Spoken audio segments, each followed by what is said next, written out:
Tekshiruvdan oldingi tahlil soliq organi rahbarining yoki rahbar o'rinbosarining buyrug'isiz avtokameral axborot tizimi orqali soliq to'lovchining ishtirokisiz o'tkaziladigan avtomatlashtirilgan tahlildir. Mazkur axborot tizimida joriy qilingan 506 ta mezonlar, mantiqiy shartlar va algoritmlar asosida tadbirkorlik subyektlari tomonidan taqdim etilgan soliq va moliyaviy hisobotlarda keltirilgan ko'rsatkichlar bilan soliq organlarida mavjud ma'lumotlarni, jumladan elektron hisobvaraq faktura, eksport-import operatsiyalari, onlayn kassa texnikasi cheklari va boshqalarni avtomatlashtirilgan tartibda taqqoslaydi. Agar tekshiruvdan oldingi tahlil chog'ida soliq organi tomonidan taqdim etilgan soliq hisobotida soliq organida mavjud bo'lgan ma'lumotlar, tafovutlar yoki xatolar aniqlansa, soliq to'lovchining shaxsiy kabinetiga soliq hisobotiga tegishli tuzatishlar kiritish to'g'risida xabarnoma yuboriladi.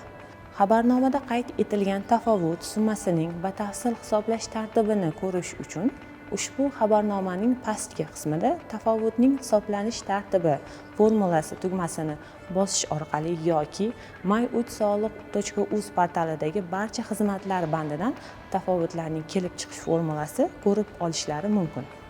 Soliq to'lovchi tegishli tuzatishlar kiritish to'g'risidagi xabarnomani olgan kundan e'tiboran 10 kunlik muddatda aniqlashtirilgan soliq hisobotini yoki aniqlangan tafovutlarning asosnomasini taqdim etishi lozim.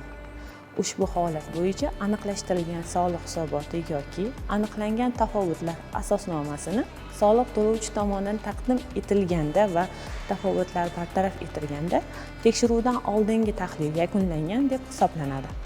Bunday majburiyatning bajarilmaganligi soliq organi tomonidan soliq to'lovchida kameral soliq tekshiruvini tayinlash uchun asos bo'ladi.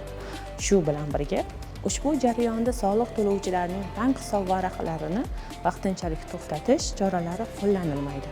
Ushbu avtomatlashtirilgan tizimning joriy qilinishi soliq to'lovchilarga yuzaga kelgan soliqqa oid huquqbuzarliklarni mustaqil ravishda bartaraf etish imkonini beradi va qo'llanilishi mumkin bo'lgan moliyaviy jarimalarni oldini olinishini ta'minlashga xizmat qiladi.